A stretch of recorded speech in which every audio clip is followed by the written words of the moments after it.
एक संत एक दरवाजे पर भिक्षा मांगने के लिए गए, और संत दरवाजे पर जब भिक्षा मांगने के लिए गए तो उन्होंने अलख जगाई, आवाज लगाई, माता भिक्षाम दे, माता भिक्षाम दे, माता भिक्षाम दे। बार बार अलख जगा रहे हैं, बार बार भिक्षा मांग रहे हैं। जब संत ने बार बार अलख जगाई तो अंदर से बुजुर्ग माता निकल कर आई और पात्र में थोड़ी सी खीर लेकर आई थी, और वो खीर पात्र में लेकर आई और बाबा जी से कहा, बाबा जी लो आपका पात्र करिए, हम खीर डाल देते हैं, आप अपना पात्र करिए, हम इसमें खीर डाल देते हैं। बाबा जी ने जैसे पात्र करा, पात्र करते से ही बूढ़ी माँ ने देखते से कहा, बाबा जी इस पात्र में तो बहुत सारा कचरा भरा हुआ है, इस पात्र को धो लो, साफ कर लो, फिर खीर डाल दूंगी। नहीं नहीं, आप तो इसमें खीर डाल दो। संत ने कहा, आप तो इसमें खीर डाल दो। बूढ़ी माँ बोलती है, बाबा जी इस पात्र में गंदगी भरी हुई है, अगर गंदगी भरी है तो खीर कैसे टिक सकती है, अगर गंदगी भरी हुई है तो इसमें खीर कैसे रह सकती है, अगर गंदा है ये तो इसमें खीर कैसे रहेगी, खीर तो बेकार हो जाएगी, खीर तो बेकार, सब दूर, उसको कोई खाने के लायक नहीं बचेगा, उसको कोई खाएगा, खीर तो बेकार हो जाएगी।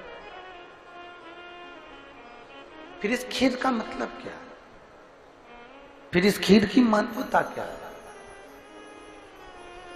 बाबा जी आप इस पात्र को साफ कर लीजिए, आप इस पात्र को धो लीजिए, मैं इस पात्र में खीर डाल दूंगा। बाबा कहते हैं नहीं नहीं नहीं, आप तो इस पात्र में खीर डाल दो। नहीं, खीर बेकार हो जाएगी, खीर गंदी हो जाएगी, खीर खाने के लायक नहीं रहेगी, खीर बेकार।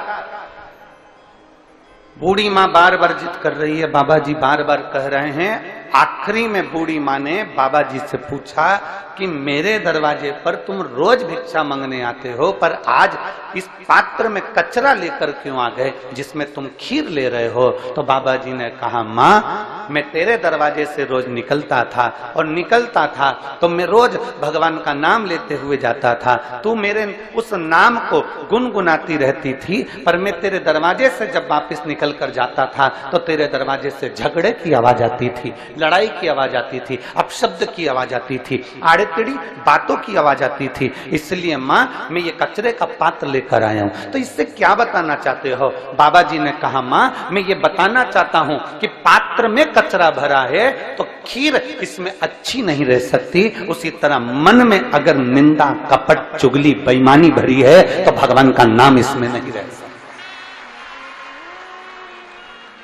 इसमें परमात्मा का नाम नहीं रह सकता, इसमें परमात्मा विराजमान नहीं रह सकता, क्योंकि इसके अंदर कचरा भरा, इसके अंदर कपट भरा, इसके अंदर बेईमानी भरी, इसके अंदर छल भरा, इसके अंदर प्रपंच भरा, तो फिर भगवान कैसे रहेगा, फिर परमात्मा कैसे रहेगा? भगवान को अगर, मेरे देवाधिदेव महादेव को आपके भीतर अगर रखना है, मेरे देवाधिदेव महादेव को आपके अंदर रखना है, तो भगवान शिव को विराजमान करने के लिए अपने मन को शीतलता का अनुभव कराइए अपने भीतर। और तेरी कृपा बिना न हिले एक भी अणु, लेते हैं श्वास तेरी कृपा से तनु। हे गंगाधार मुक्ति द्वार ओंकार तू, बोले ओंकार तू, आयो शरण तेरा शंभु तार तार तू। बखान क्या करूं मैं राखों के ढेर का, चपटी भगोत में खजाना कुबेर का। आप जितना समर्पण रखते हैं, इस चित्त को जितना क्लीन रखेंगे, इस मन को जितना साफ रखेंगे, इस हृदय को जितना क्लियर रखेंगे, इस मन को जितना निर्मल रखेंगे, मेरा शिव उतना आपके करीब आता चला जाए। थोड़ा हमको निभाना पड़ेगा, देवाधिदेव महादेव भी तो निभाता है।